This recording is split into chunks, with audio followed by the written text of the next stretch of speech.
Welcome to a brand new episode of Sequel Rights, the podcast where we take a look at the franchises that make you go, they made how many of those? And we give each and every sequel a fair trial. My name is Justin Camps, and I'm here with Elizabeth Helly. And from space, Tyler Hymanson. Oh, all the way from space this week? Whoa. All the way from space every week except for one. Oh, man. Well, we are back this week again with The Land Before Time, in case you haven't been paying attention. We're not even halfway through. You're not even halfway there. We're talking The Land Before Time 6, The Secret of Saurus Rock. Oh, what's it gonna be? Oh, man. Well, I'm excited to get into this sixth movie, but before we go too far, we have a special guest this week. Isn't that right? Yeah, we do. Super excited to welcome my friend, Twitch streamer, DncingRetsuko, who is fundraising for children's hospitals through Extra Life. That's awesome. Hi. Thanks, guys, for having me. Thanks for being here, Rets. Yes, we always like to bring someone else along with us on the journey. Sometimes it's through the mists. Sometimes it's in the Great Valley doing nothing. Sometimes it's, to see some rocks that look like vaguely like a dinosaur. But always eggs. That's right. There's always eggs and space, as Tyler mentioned. Yep. All right. Well, before we get in the trailer here, Eliz, where can people reach out to us? Yeah, you can send us an email about your Land Before Time thoughts to sequelrights@gmail.com or find us on Twitter, Instagram, Facebook, and YouTube at Sequel Rights. And please give us 5 pointy sky things on the Apple Podcasts. 5 stars goes a long way. Oh, I'm sorry, stars. I'm making the same mistake that this movie does. We'll get into that later. The pointy sky points goes a long way for helping other people find the podcast. That's right. All right, here we go. You guys, Land Before Time 6. Get in on the secret. Saurus Rock! It's an all-new adventure for Littlefoot. You talking to me? And his 4 best friends. Now on video. Never fear, the lone dinosaur is here! Catch all the excitement. Gotta make a big entrance. The Land Before Time, The Secret of Saurus Rock. That's it. That's an insane trailer, and I feel like why was there swing music? Lots of screaming. Now this was a nugget that I was gonna save, but this is the Land Before Time movie that appears in Beethoven's Third. And it does feel like that was some strange cross promotion for Universal at the time, because that trailer and that music makes no sense. I'm sure it was. I totally forgot about that. Wasn't that the instrumental version of the song Bad Luck? Oh, God damn it, Justin. I think it is. Don't bring your music supervisor talents to this. I'm sorry. But also, that Beethoven was the one where they went to a Japanese Western town that's true. reenactment. That's right. I was excited for you, Tyler. Finally, a Western Land Before Time.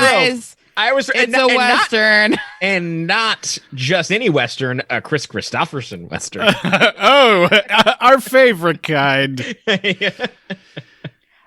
So, Rets, what was your history with the Land Before Time series? Like, which ones had you seen before? I'm pretty sure that I saw the first 3. And I remember at some point in college, there being like an ad. I want to say 14, but I'm really hoping that there aren't 14 of them. And I remember just being like, how are they still making these? Are there 14? There are 14. There are 14. I'm sorry to inform you. There are 14. Oh my gosh. I'm sorry to inform us, because Rest doesn't have to deal with the rest of these. That's true. Yeah. That's true. It's popping in for number 6 for you guys. Yep. As Justin said, not even halfway there. Yeah, not quite. Not quite. Well, that's exciting. I'm glad you. I am always shocked to hear that people have seen anything other than the first one. So. Yeah, when you said that you had seen 3, I was like, oh, well, you're coming on the podcast because that's more than almost anyone has seen. That's impressive. Yeah. Exactly. That's perfect. Well, as you know, Rets, as you've seen a few of the sequels, they always start in space. And this time I feel like we get to see some galaxies fucking or something. Is that what's happening here? Yeah, I think so. I think That's kind of what it looks like, the way they animated it. It was a huge bummer to me, though, because, okay, so this one's narrated by Grandpa, not by, narrator voice. And so, but I had been commending these movies all along for just matter-of-factly being like, yes, dinosaurs, evolution, it's a thing, and it's the truth, and here it is. And this one, they specifically say, like, and I understand that it's from Grandpa's point of view, but it's still hurt me deeply that they said there are many wonderful stories about how we got here. No one knows the many ways in which this could have happened. And I was like, no. I didn't even pick up on that, and now I'm furious. You're right. Yeah. How is that the thing that bothered you and not this electrified rock that rose out of the ground? That too. But I was just mad that I felt they were caving to the the conservative family people out there that are mad about dinosaurs evolving. I was too focused on the beginning things always build up to this big and there were the dinosaurs thing, and that kind of didn't happen. They had this one dinosaur crawl out of the water, it was just an alligator. Yeah, and then he he crawled up on this thing and went meh. and that was the big moment. And I was like, why did it sound like that? Actually, a lot of the dinosaurs in this movie sound like people just going ah. So I don't know. But so we do get the start of this movie is Grandpa, good old Grandpa, who I just I honestly, almost all my clips are of the Grandpa because I'm just I think his line delivery is hilarious. And he's doing a killer job setting up this story. And he tells the story of the Lone Ranger, where Disney got two of the most problematic actors that they could have gotten 10 years out in the future, and they put them into a movie that failed. I was so mad about that. Favorite movie. No, I love it too. No, I love it too. It's a good movie. And now I'm like, oh, sorry, what was the story that Grandpa was telling again? He was telling a story about, there's kind of, I feel like there's kind of two unrelated stories a little bit. Yes. There's one about the lone dinosaur. Sorry, you said it wrong. Oh yeah, hold on. There's one about. But then, just when the long necks thought all was lost, the lone dinosaur, the lone dinosaur, the lone dinosaur, the lone dinosaur, the lone dinosaur. And it is nice to think that somewhere out there is a lone dinosaur watching over us all. Why, no, I was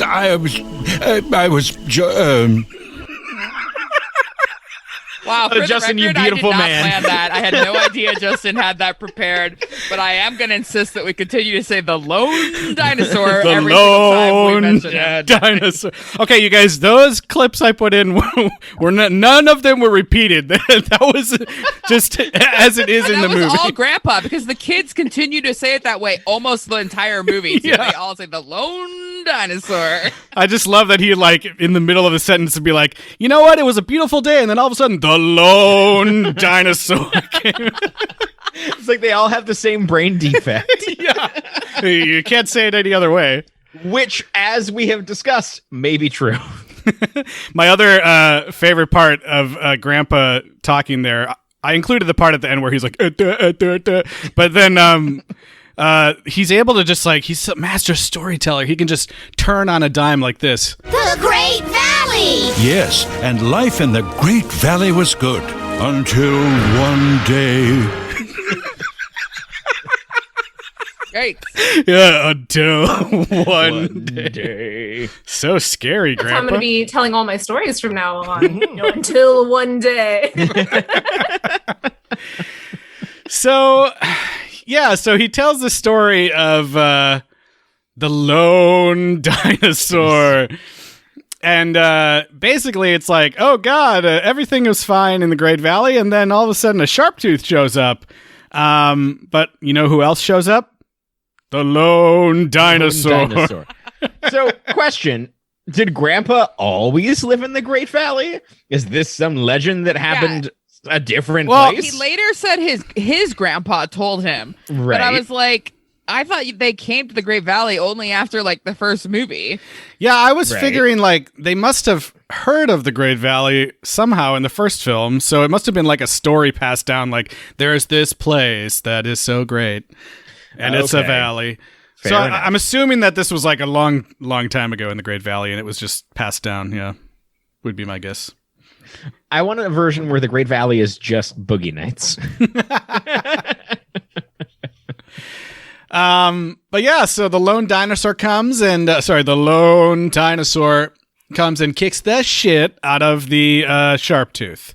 Mm-hmm. And his tail makes awesome whip noises, and it's like it's a whole cowboy thing. It's great. Yeah. And that's the end of part 1.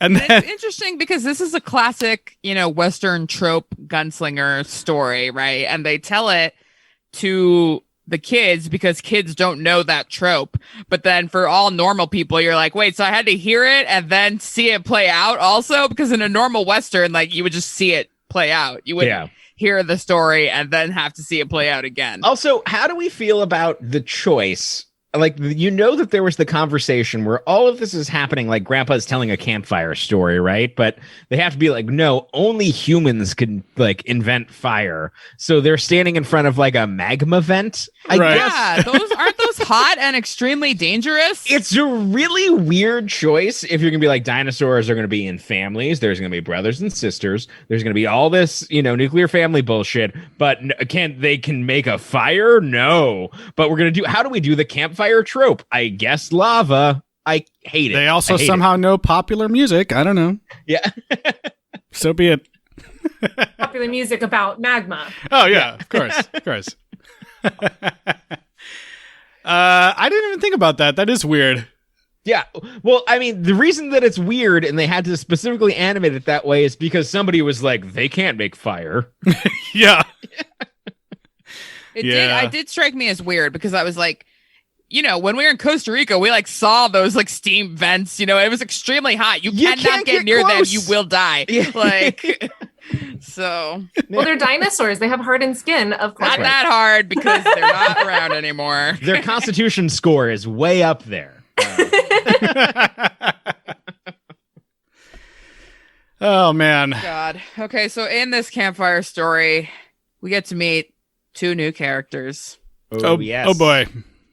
They're called Dina and Dinah, right?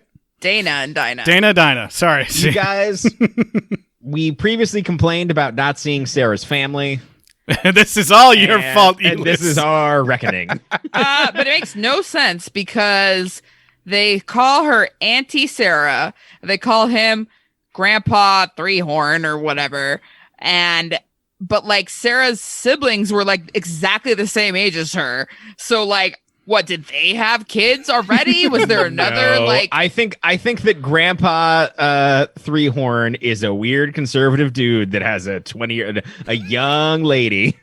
Oh God! So you think they're siblings, even though he's not? Yeah, he's not yet known as Daddy Tops, Tyler. That sounds like some Daddy Tops type action. But they like imply that they're siblings, and I was also really confused by the Auntie Sarah thing of like, are you siblings? Or are you like, which one is it? Yeah, because why would she have to take care of them if it wasn't her siblings? Like, it makes Grandpa no sense. Three-Horn found a hot young beau. That's what happened. But like, where's the mom? You never see the moms in any of this. No. But you have the twins that constantly repeat their own names. Oh, yeah, boy. Even Ducky's mom is not even in this one. No. So this will get back into a thing that, like, a recurring theme of this is that what we remember for this first movie is that, like, Littlefoot's mom dies, and that's a real traumatic thing. And the movies afterwards try very hard not to engage with that storyline at all. And how they have chosen to do that is just remove mothers and the concept of mothers from every single movie. Except the last one. They talked a lot about their parents. Last one was good. That's true. Okay, but also, I certainly could not tell this throughout the film. And sure, gender is a construct that doesn't matter to dinosaurs. But did you know that Dana and Dinah were a girl and a boy? No. Yeah. Wait, And I thought they were only both found girls. this out. I thought it was 2 girls. Yeah. And of course, Dana could be a guy's name. Yeah, why not? Right. But I only found this out from the DVD, like special features, because it was like Dana and Dinah are Sarah's nephew and niece. Like there was like a little bio about each person. Yeah. I watched through those too. I was like, oh, yeah. Gotta do it for the podcast. Yeah. Man, those weren't an option on my YouTube stream. Yeah. Gotta go research it now. Neither on Tubi. I did not have the version to have it gender coded for southern states. Yeah. No, we'll talk more about that because I went through all of them because I didn't know if Justin would have time.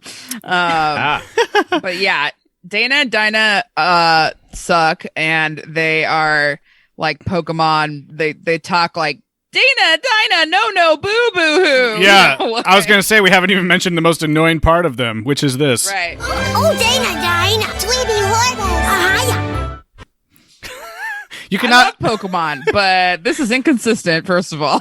Second of all, it's annoying. I don't know. I actually found, which one is it? Like, I think Petrie with the like me, no, that like I found that one really irritating. Oh yeah. But he's always been that way. I know, and I had forgotten how annoying it was until this movie. So thanks, guys. Yeah. The only thing that I thought was interesting about it was that apparently it's some sort of known like twin speak that happens, and like Ducky can understand it because she has. Yeah, it's like twin pigeon or something. Ducky's got 13 twins. twins. Are psychic with each other, but it didn't make sense that Ducky knew what they were saying. Although it was funny. She said, "Well, Ducky said that she had like 13 twins or whatever, right?" Yeah. Yeah. So that I guess that's why. I'm not sure how that works, but sure. Eggs are not twins. Yeah. Yeah. I don't know. It doesn't. None of it makes sense. It's a cartoon animated It's film. like my mom had a severe genetic defect.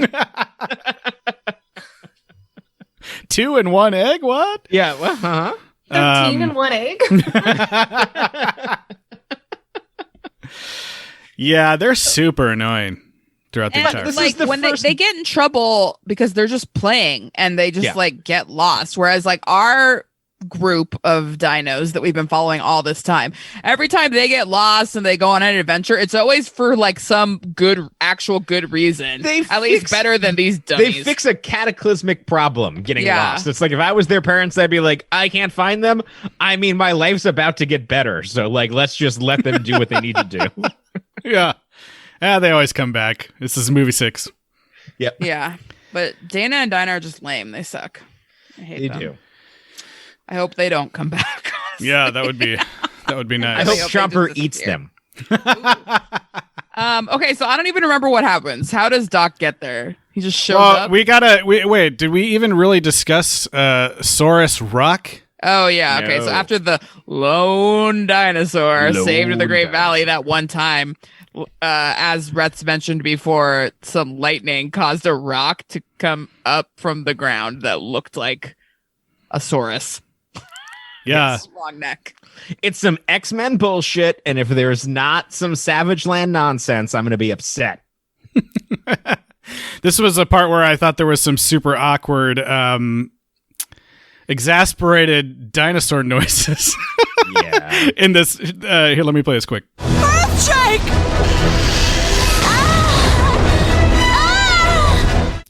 I was like, is that dinosaur scared or I clocked that too. It was strange. having a good time?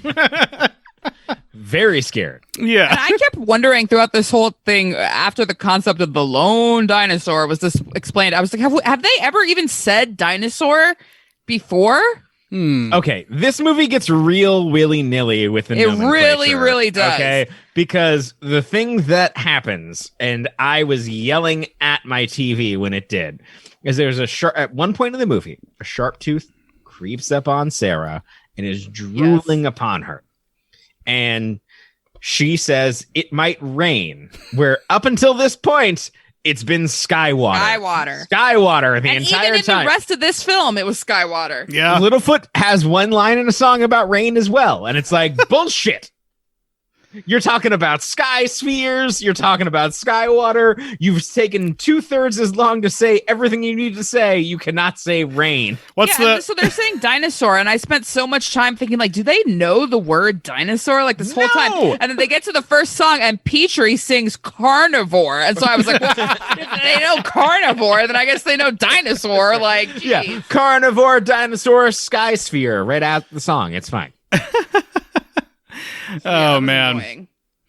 what is it that they call the bees in the movie? It's like stingy flyers or something like that. Yeah. Stinger or something. Yeah, something stupid. See, it makes no sense that they would know dinosaur. You're right. Yeah, but I would rather have them have these stupid names for everything than to be inconsistent. Yes, True. I agree. But yes, yeah. Yeah, so we learned that, so let's just set up, the main thing about Saurus Rock is that it's got these, like, you know, it allegedly has the teeth of the sharp tooth that the lone dinosaur killed around it. And apparently, if anything happens to Saurus Rock ever, bad luck will descend on the valley. Yeah, it's the closest thing they have to a mirror, I guess. Don't break that rock. Yeah. Yeah. Like, what about erosion? You know, like if the sky water falls, something just happened to Saurus Rock. Yeah. It was funny when the rock emerged from the ground and it was like electrified for some reason. I was like, "Oh shit, we're getting into magic and stuff, Yeah. or aliens or sorcerer something." dino. Like, I was like, "This is happening," but then that didn't happen. Nothing happened. Yeah, how quickly before we see space and then aliens populating the Earth? Pretty quick, maybe. Hopefully, that sounds fun. More fun than what we've been doing. So yeah, I think the next thing that happens is that a mysterious dinosaur arrives at the Great Valley in modern day times. Right? Yeah, he saves Littlefoot's life. Yeah. Like, randomly. And, of course, upon anything new happening, including a completely innocuous-looking new long neck showing up, guess who's there to spread his very particular brand of hate? Wait, once somebody's different that I don't recognize? Yep. It's Daddy Tops. Daddy himself. Tops is back. Daddy Tops himself. I didn't have time to grab these, but I love that he had multiple moments of like walking off screen going like, "God damn Longhorns, motherfucker," where he's like trilling off saying like three Long necks always bond together. Yeah. Yeah.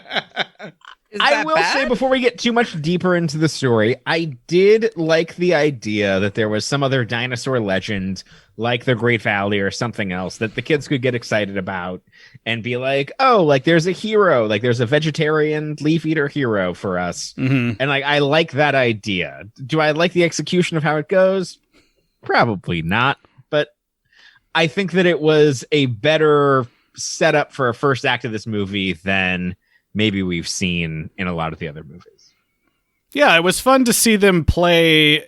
The kids get to play like, let's play Lone Dinosaur and Sharptooth and just be kids for a hot second.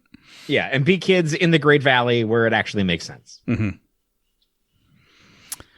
I did think it was, of course, fitting too how even when her dad wasn't there, Sarah was still being super racist towards Doc. And at some point, she called him squinty-eyed. And I was like, are you freaking kidding me, Sarah? Jeez.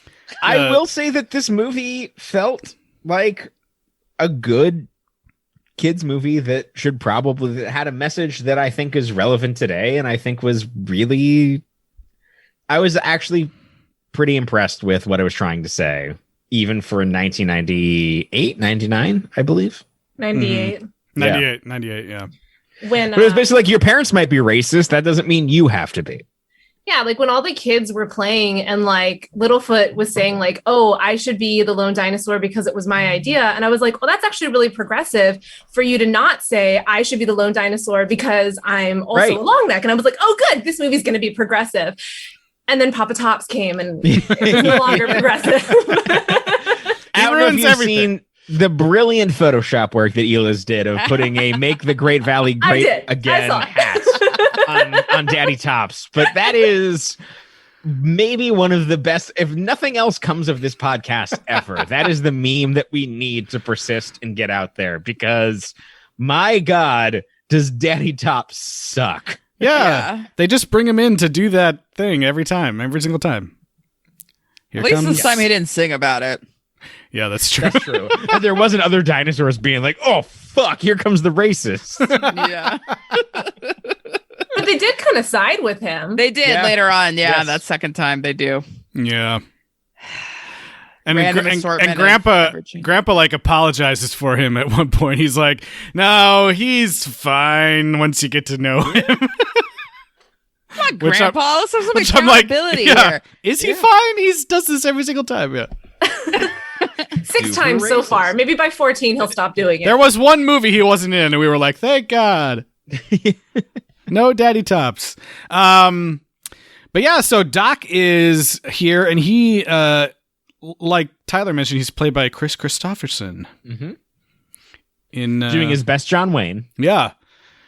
Dispensing little bits of wisdom for Littlefoot throughout the movie as he just eats the leaves off the trees. I thought he was pretty cool. Yeah, I thought he was cool too.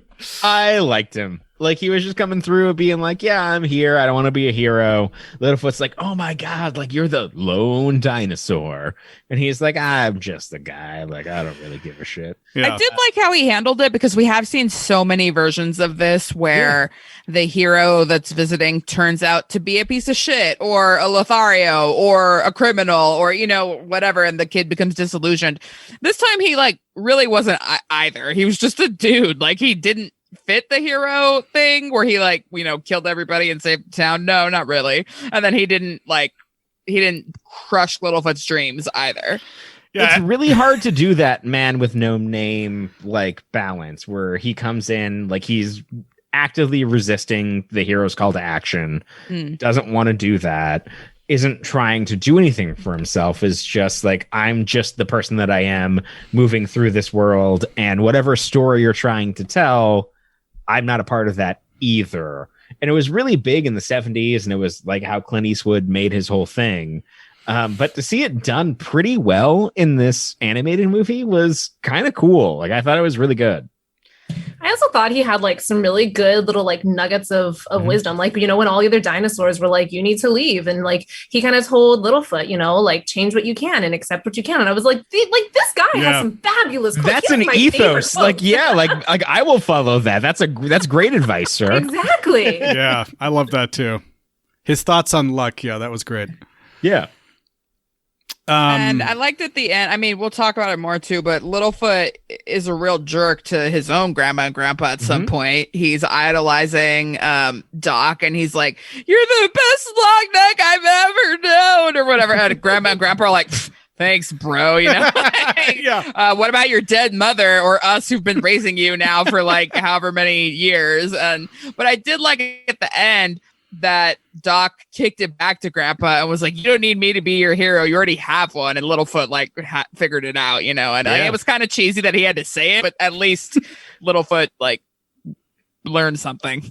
Yeah. But I also like that. That's classic anti-hero shit of him being no, man, you don't want to idolize me. You want to idolize the person who actually gives a shit about you.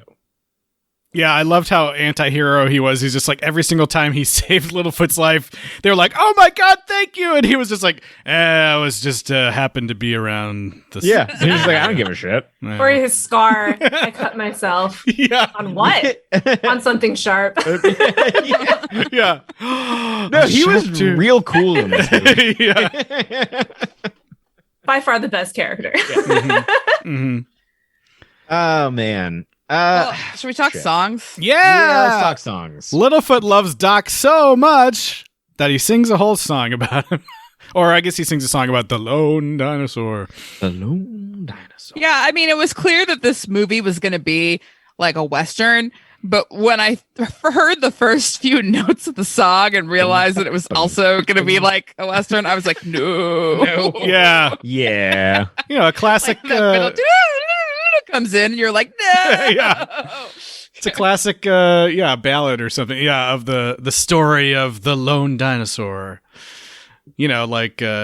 tribute or something from Tenacious D. I actually thought that this song was going to be super annoying, and I was like, oh god. But then once they got to the main It's kinda chorus, good. and they're like dinosaur, and I was like, okay, yeah, I could get in on this. I like it. We have suffered worse songs. Yes, In the series. yes. I just wish that they were better singers in general. But Yeah. that song wasn't so bad.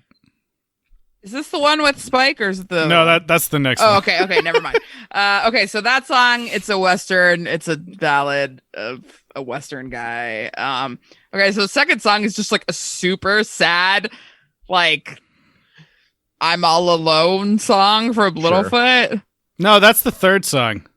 Oh, is it? Okay. That I was just like, what is this? What is the point You're of this describing song? all of my favorite genres of music. A ballad of a Western guy. Now I'm super sad. Yeah, later on in the movie, Littlefoot goes off on his own, and for some reason sings a song that was like the most boring, nondescript. I didn't pull any clips from it because I was just like, this song is dumb, and like, what's the point of this? but Justin, was it a actual natural depiction of some guy who goes off in the wilderness and is like, "I'll write my own album"? Yeah. while I swing on a vine like Tarzan. Yeah. At one point, which I was like, what? I don't know that I even remember why he wandered off on his own.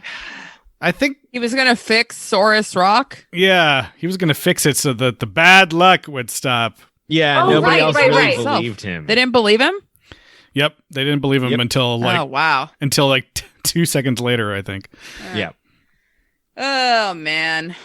But the second song, you guys, this Right. is great. Like we had the first song, and then like all of a sudden, I don't remember the idea of, or everyone suddenly remembers like, oh my gosh, that's right. If we anything happens to Saurus Rock, there's bad luck. And then I was like, okay, everyone and their mother is saying bad luck over and over again, like bad luck, bad luck, bad. And I was like, there's about to be a fucking song about bad luck, and I'm not gonna like it. And sure enough, there were like 2 minutes later, there's like a Roadhouse blues song about bad luck. And But the lyrics are basically like Alanis Morissette, ironic, because all the things they say, you're like, is that bad luck or is that just like the weather? You know, like is that bad luck or is that just a really poor decision that you walked into sticky mud? You know, like is that bad luck or is that just like a coincidence? You know, like so it's bad luck. Definitive. rain on your wedding day. It's definitely bad luck, you guys. Ironic. It just sucks. It's just bad luck. Okay, but like Alanis Morissette's song actually are things that are outside of your control. Whereas in this song, like the rock that hits Littlefoot, I mean, like one of the other dinosaurs was literally on the tree holding a rock. He literally caused that. It's not bad luck. It's bad luck. You should have moved. Bad luck. Yeah, that's right. You shouldn't have stood right under the tree with the rock when you sang about a rock. It's bad luck. You were born with bad reflexes, Littlefoot. Oh my goodness. But as much as this song doesn't make any sense, I gotta say, it has a moment in it that pulled a laugh from my parents who were like half watching this movie at the same time. Oh my as God, me. Greg and Kathy got a laugh? Yeah, because Okay. what happens is so dumb and ridiculous that I just, I just gotta play it for you guys right here. Here we go. If a spike tail sits on top of you, that's bad luck. Hit it, Spike! If the wall And I honestly wish we could sit here and just play the whole song, because after that happens, he continues to do it throughout the rest of the song. It is amazing that noise is not coming from Frankenstein in a Mel Brooks movie. Yeah, because it's like he's out of tune and it's just like. Did you watch it with captions? It just says scatting. Oh, really? He does his scatting. Yes, I did watch it. I did not. I did not. Oh my God. Scatting. Did we ever? I mean, I wonder if one of the things was like if Spike would sing. I know we had if Spike would talk, but This is apparently his second song, by the way. what? Since I guess he did a similar thing. in a previous movie. I do not remember him going. Fun fact is that apparently this is the only movie that Jeff Bennett, the voice of Petrie, also does Spike instead of Frank Welker. He must have been busy that Tuesday. Also, all the dinosaurs are pitched up actual animal noises because Frank Welker's not on this one at all. And I swear after to God, reading that, you can fucking tell. yeah, I was like, I swear to God, one of the Sharptooth falling into a ditch sounded like an elephant. I was like, that's just like that's an elephant, I think. Frank Welker is the most underappreciated person in Hollywood. I appreciate it. I have that an man autograph does of work. his like behind me from Yes, Animaniacs. oh, absolutely. Yeah. The man does fucking work. Holy shit. That's great. Burp, burp, burp, burp, burp, burp, burp, burp. I mean, I was grabbing that clip and just like cracking up. It sounds so dumb. I love so that absurdity extended to your parents, where they're just like, no, that's too far. Yeah, we were just like, what? Oh God, so stupid. All right. That's why we watch these movies, so you do not have to. My God. Yeah. Okay. Before we move on, I do want to talk about the insane like chasm that everybody jumps across. So first, Dana and Dinah manage to jump across like these tiny little like tall things, and they make it across. Then our dinos like make it across, and it immediately all falls. And I was like, okay, at least that is like somewhat realistic. I guess I at least appreciate that, like that it fell. And then on the way back the other direction, they're on a log or something like that, and like Spike gets stuck. And then him and Littlefoot like basically make out to try and pull Spike out of the log. He like literally puts his mouth over Spike's mouth to try and pull him out of this log.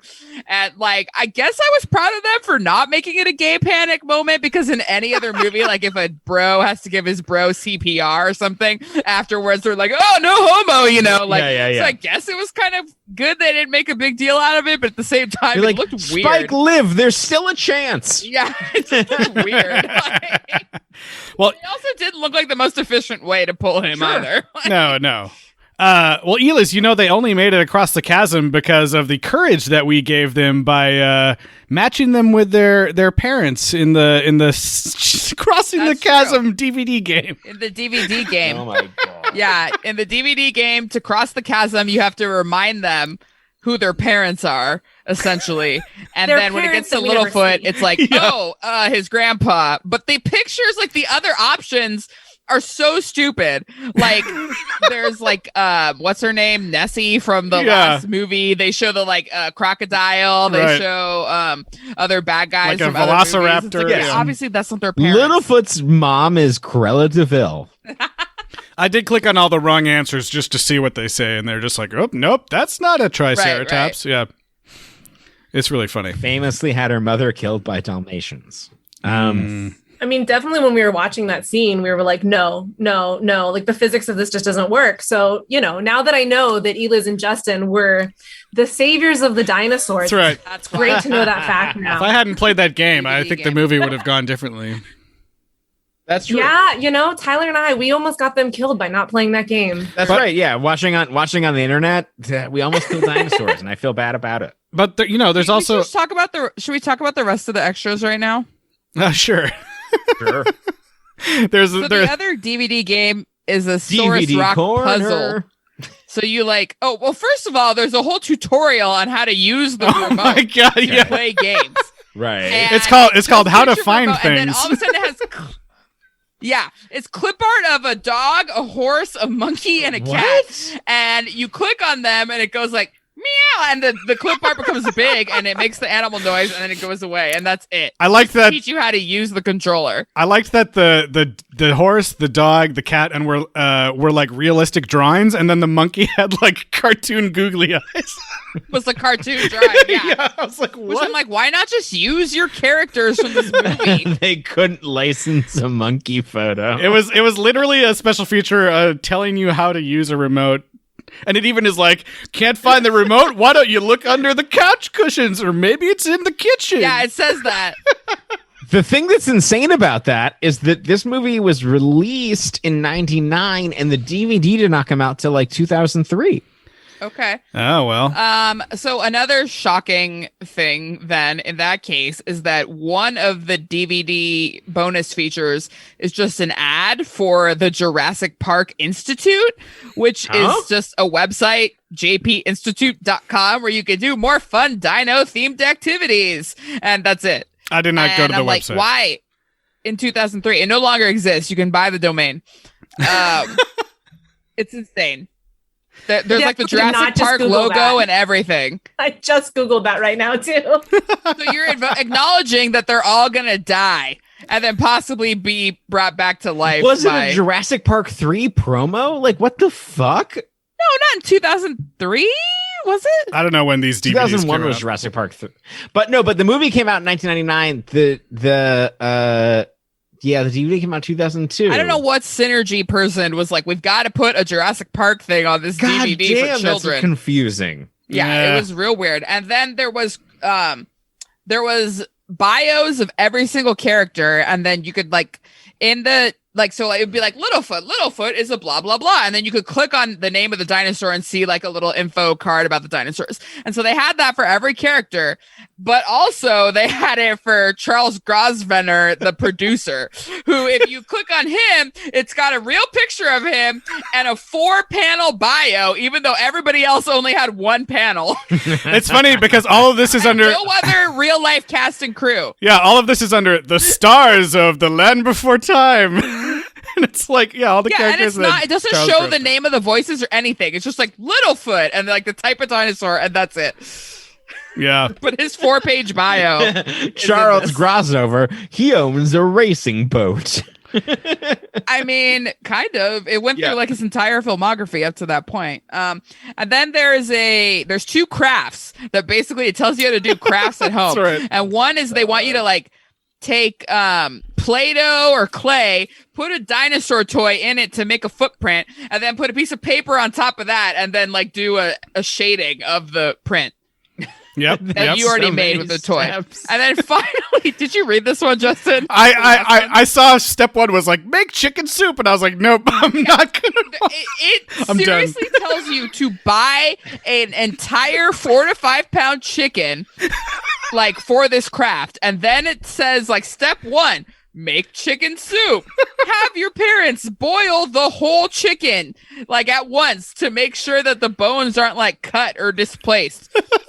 And then you like take all the bones out, and then you basically like try to construct them in the shape of a T-Rex based on like a T-Rex toy. Just It like, doesn't even show you a picture. It says get a toy that looks like a T-Rex. I have to interject here because I had a 1st and 2nd grade teacher, Mrs. Bloomquist, and then she got married and Mrs. Hambrook, and she did a thing because we were all obsessed with dinosaurs. This is like I was in 1st and 2nd grade.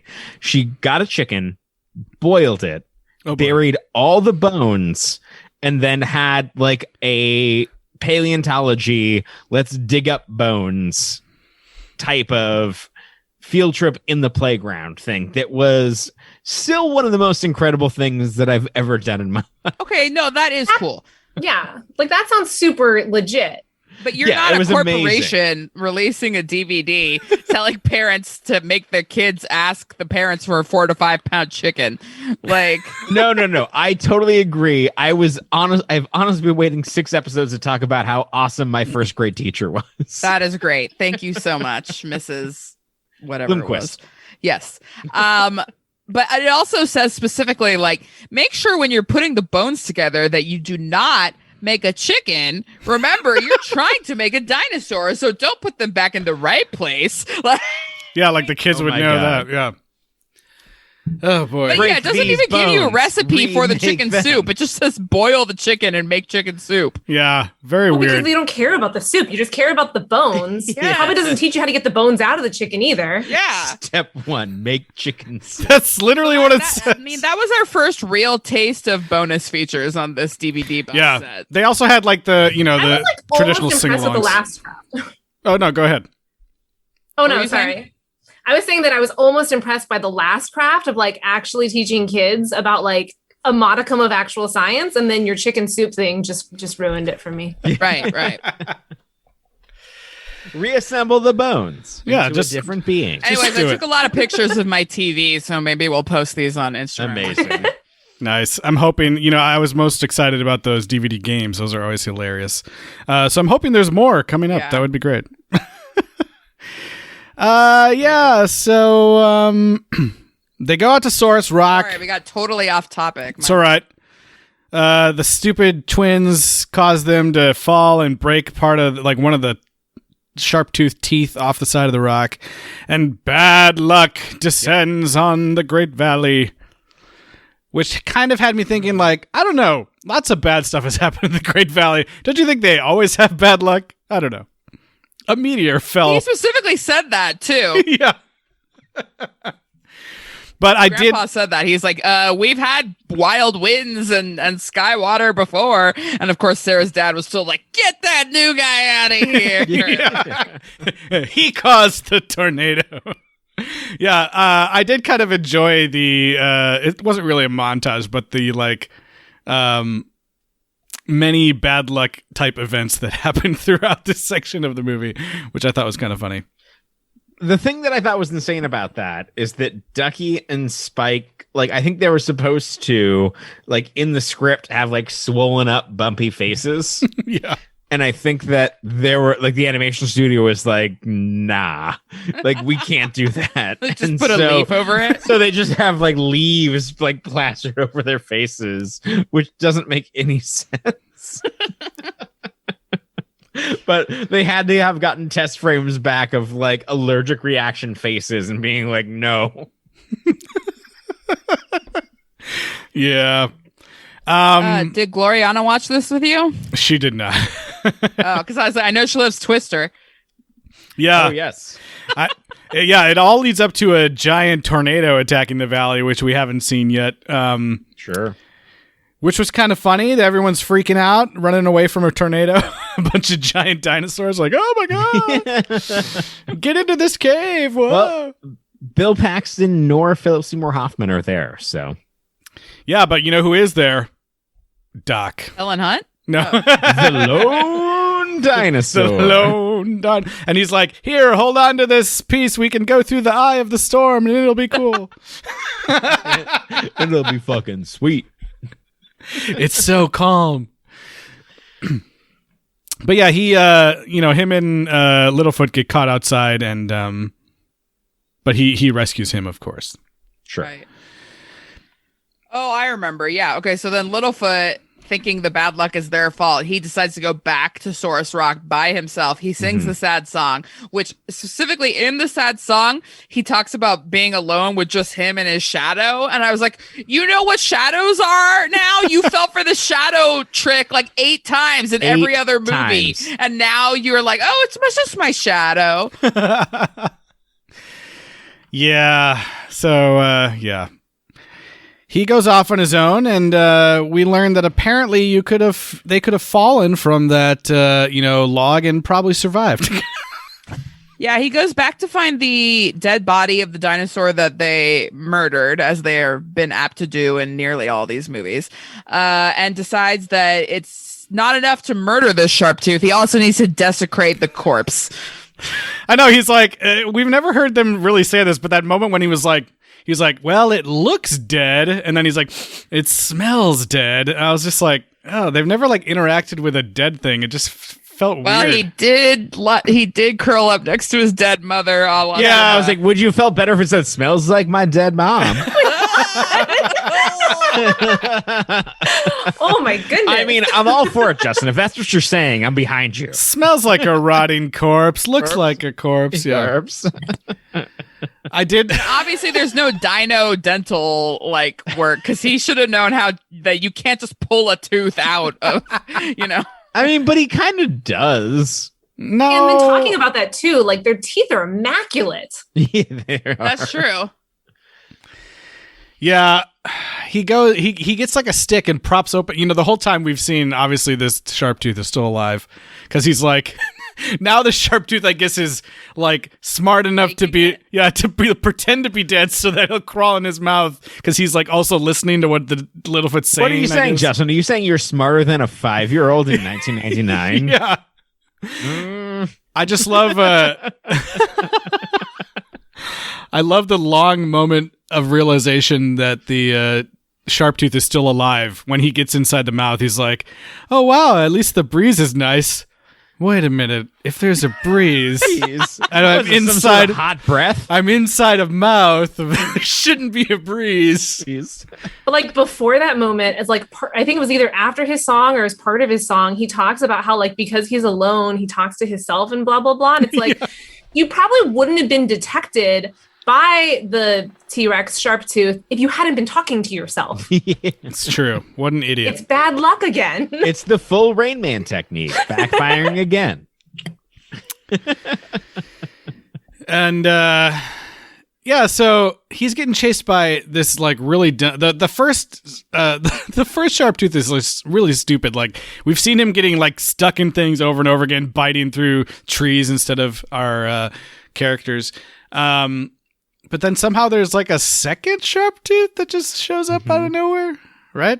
Yeah, but in Sarah's very eloquent words, good thing sharp tooths are dumb, or whatever she says. Like, and then they just like kill them. Oh, well, I don't even think it's Sarah. I think it's Grandpa who says that, which I think is did he say really that? funny. Oh my God. I think it's really funny because they're just like, these guys are idiots. Let's crush them with rocks. Yeah, let's murder them again. Let's have the kids who are capable of killing our greatest foe with a bunch of rocks consistently. Even though they just made friends with 3 sharp tooths in the last movie and let's acknowledged kill this one indiscriminately. that they had intelligent language and familial love, and yet no. Good thing they're fucking stupid. But they're all monsters. Let's murder them. I did actually really enjoy this wrestling match between Grandpa and the 2 sharp. It's kind of like a little, mini action sequence that happens at the end here. There's a part where he like uses his tail to like chokehold the one T-Rex and then he like swings his neck and hits the other one. I thought it was pretty cool.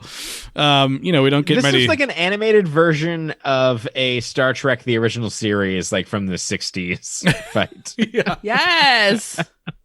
Yeah, this fight was actually filmed at Vasquez Rocks. Yeah. Wow. Where it's like, we can't quite get the animation to do what we want, but like, you know what a fight's like. Let your imagination fill it in. Yeah. I thought it was kind of fun. We don't get many action beats. Yeah, totally. And so part of me was like, although yeah, this Grandpa, is the get second that guy. Grandpa's tried to fight a sharp tooth. He does better this time, though. Grandpa's gonna die in one of these movies? He has to. I don't know. I think they're going to always just be there because they'll have like, I don't know. There's got to be some sort I of. wonder if the voice actor dies. I haven't looked it up. A meteor's going to hit him. King Triton, if he dies, then Grandpa should be retired, I think. Yeah, that would be interesting. I mean, Grandma can speak too, so that would be fine. She seems like she's got a better head on her shoulders. Yeah. Yeah, so they defeat the sharp teeth. Doc was there to help as well. And he's like, I gotta get out of here, kid. Time to go. What's that line where he's like, my feet were born on the wandering trail long ago, or something like that? I mean, he literally does the Shane thing and walks away, and Littlefoot actually has like tears coming down. I'm like, oh God. Yeah.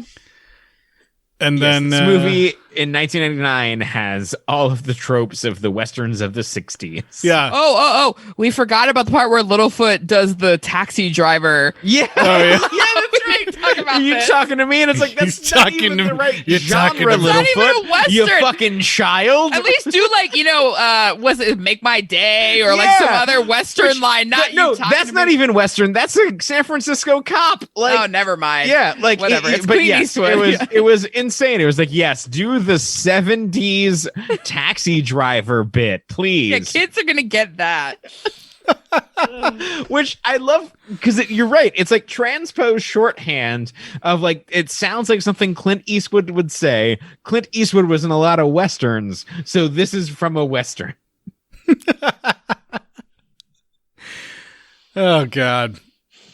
The other thing I was remembering, I was wondering, because the Saurus Rock thing seems like so weirdly disconnected to the whole like, to the whole like lone dinosaur thing. I guess it's supposed to be looking like him. I don't know. It's stupid, but I just thought it was funny that part of me was like, I wonder if this movie was supposed to be called like The Time of the Bad Luck, because at some point in the movie they keep starting to say, like, all the dinosaurs saying like, oh, like you shouldn't leave yet, the time of the bad luck is about to be over. And we already had like the time of the great giving, so I wonder if some studio was like, we can't call it the time of bad luck. No one's gonna buy that. There was another thing too. It was just like the time of those trees start changing, and time of the great giving. Now we're in the time of the bad luck, and that's 3 days before the time of the great giving. So you probably should want to wait one day so we can get to the time of the non-giving. No time, only land.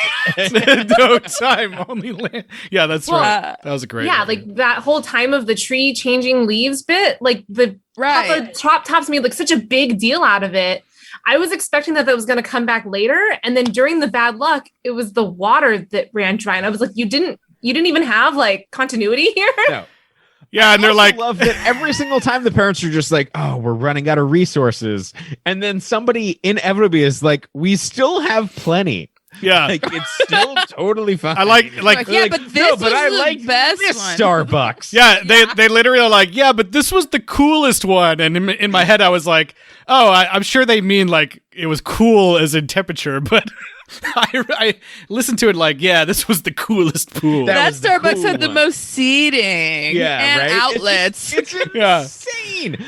Every single time somebody's like, we're still fine. Like, we're very much fine. Yeah, we were. And Daddy Tops is just like, that's stranger. I think in the very next scene, like, Littlefoot is talking to Doc, and there's like a pond or something in the background, and my dad was like, hey, there's water right there. What are they worried about? And I was like, I know they're never gonna see that water. It's not part of the story. That water's not cool enough for them. It's not cool enough. It's not cool. Like, you guys. they do the lattes, but they don't do the lattes. It's the thing. It's actually a Pete's. Yeah. Yeah.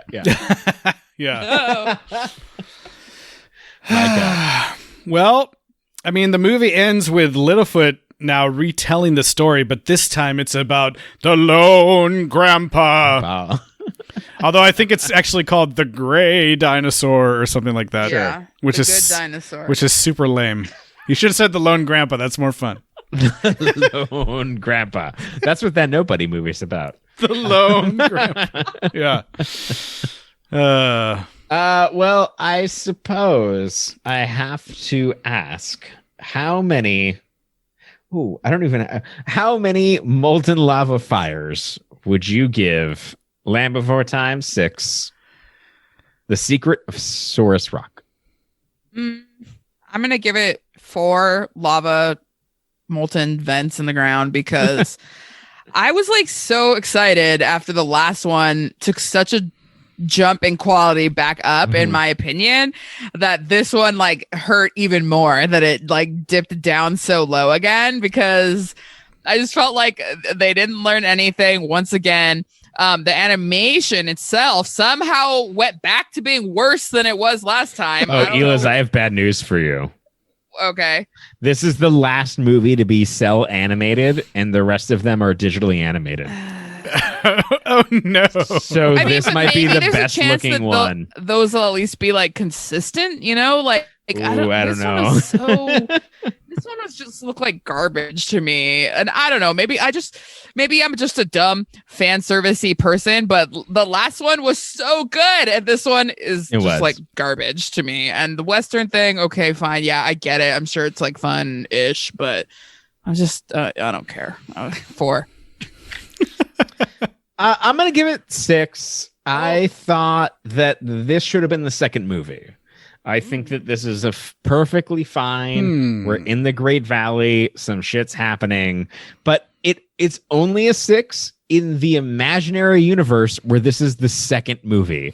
Where there's an inconsequential adventure in the Great Valley where, like, hey, like, everyone needs to be in the exact same spot where they were when we end this. Which makes a lot more sense with Sarah's family and everything else. So now I'm talking myself out of the 6. But yeah, it's a Western. I love a Western. This is a perfect bottle episode for this series and would have been perfectly fine at 2. The fact that it emerges at 6 makes me terrified for a future, but I have to be like somewhat optimistic. So I'm giving it a 6 magma vents. Oh, I'm going to give it 5, which is, I think, the same as last week. I actually think last week's movie would make more sense as being the second movie personally, but but third. Camp Chomper. Yeah. Okay. Yeah. Sure. That's right. But I don't know. I had fun with this movie. I was surprised by the Western thing. I was not expecting that to happen, and so it just felt like something kind of like odd for these movies to be doing. And so I thought it was kind of cool. And yeah, I enjoyed some of the fight sequences that happened, and just felt like it was a decent story. And I mean, this is, I think, one of the few that is completely in the Great Valley. Like Saurus Rock is still inside the Great Valley. They never leave. All the other ones, they've gone out, and it's just fun to hear them like building up the lore of the Great Valley itself. And we're learning about a new thing that probably wasn't there the entire time because they just invented it for this movie, but they do a decent job of making it feel like, oh, Saurus Rock was always there, and now we're just finally hearing about it. And I kind of like that at this point, on a 6th movie. Grandpa's even like, I've never been there. Yeah, it looks pretty far away, even though it's still there. It's like it's in Pomona or something. And the songs were like, I got a real big laugh out of the second song, the Bad Luck song. And then I thought that the Legend of the Lone Dinosaur song was pretty fun. Third one was bad, but that's kind of how it is. Like, for whatever reason, they got to have 3 songs and there's maybe one that's okay. They never ever fit the correct, like, anatomy of a musical. These songs are better than, like, we were on a very impressive, consistent trajectory where the songs were getting worse. Yeah. So and hopefully we're doing songs good. They're not good, but they're not somehow worse than the last one. Rets, what is your ranking? I think I'd actually be pretty comfortable with a 6. I think probably because I haven't seen the last 5 in the last 25 years. Like, I think this one did a really good job of being like a nice standalone film. And because I did see the first 3, I was like, all right, there's some like nice nostalgic moments. Like, I definitely remember the characters. I remember their background. The songs were super cringe. So I'm really disappointed to hear that the last 5 were worse. So much worse. Yeah. Surprisingly, I don't think I'll be going back and renting the other 5. But, I think they had some good themes. They had some super cringe themes, but it stands alone on its own really, really well. Nice. And the lone dinosaur. I mean, the lone dinosaur is the best character ever. I just love him. He's pretty great. 6 just for him. Also, like, I want to make like a super serious HBO Dinotopia dinosaur Western. And if somebody has a couple $1 million laying around, let me know. The lone dinosaur. Yeah, that'd be great. Well, I think that's going to bring us to the end of The Land Before Time 6. But you know what? There's more. We're just about to hit the halfway point. Only next week, you guys. Oh my god. With The Land Before Time 7, The Stone of Cold Fire. Stone Cold? Steve Austin. Steve Creamery? Austin. Yeah. This is the origin of Cold Stone Creamery. Yeah. Right. Wait, they learn the word fire in the next one. Oh yeah. Oh, maybe. Oh. More inconsistencies from Skywater and Rain. I don't know what a stone of cold fire could be, but like this one sounds like it could maybe move more into like a magical thing too. I don't know. Maybe it could be. Or there's an iceberg somewhere. Oh yeah. Oh, by the way, no Jetty the weak jet plane at the intro of this. You're right. Oh, I will point out that Steve from our last episode was like, he had done research on the on that plane, and I was like, oh, he had not had the opportunity to listen to our 4th episode, where I was like, oh no, we totally covered this. Did he also find the fake articles about it? Yes. Yep. Oh, good. I'm not alone. Okay. Rats, tell us about Extra Life. Yeah. So Extra Life is an organization that partners with the Children's Miracle Network. And so they can either do in-person events, or obviously with COVID last year, a lot of people are doing virtual events through Twitch streaming, YouTube streaming, and so on. And so I kind of found out about them last October. And I've been fundraising for the Children's Hospital Los Angeles. And so basically, like, whoever is participating in the event, you can fundraise for whatever your local hospital is. And obviously, with us all being Angelinos, I chose CHLA. That's awesome. Where can people find that to donate? Yeah. So you can go to extralife.org and search by participant name, which is DncingRetsuko, or I'm also on Twitch, which is at twitch.tv/DncingRetsuko. Awesome. And we'll put that in our show notes and website and everything. Awesome. Thank you so much for being here. Also, I should mention that Retz is an awesome artist and did a super cool Land Before Time drawing for us that hopefully I'll get the video from her to post on our Instagram as well. Oh, yeah. Of course. Yeah. Okay, and if I'm doing the math right and you're listening to this on the day it comes out, you still have 1 week to donate to the Leukemia Lymphoma Society 100 Club that Tyler and I are participating in. There are virtual escape rooms, the 5K's over. But anyways, lots of things to donate. You can go to bit.ly/Eliz hates cancer, and all the links to everything are there. And do it. Email us sequelrights@gmail.com, and find us on Twitter, Instagram, Facebook, and YouTube at Sequel Rights. And rate and review us. It helps other people find the podcast and is the best way you can support us. And we'll see you guys next week as we continue on and find out about the Stone of Cold Fire. Long ago on a mountain top, a mighty egg was laid, burned by the light of the circle bright and cooled by the forest shade. Then one stormy evening, when the icy rain did pour, out of the egg appeared the leg of the lone dinosaur. His neck was long and limber, his shoulders broad and lean.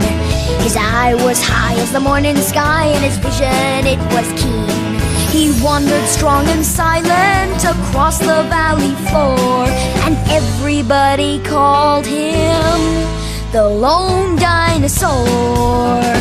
Dinosaur! His tail was swift as lightning. Dinosaur! His heart was brave and pure. Dinosaur! Whenever times were frightening, call his name and he'd be there for sure. Lone dinosaur. One day when he was roaming alone out in the west, a vicious pack of sharks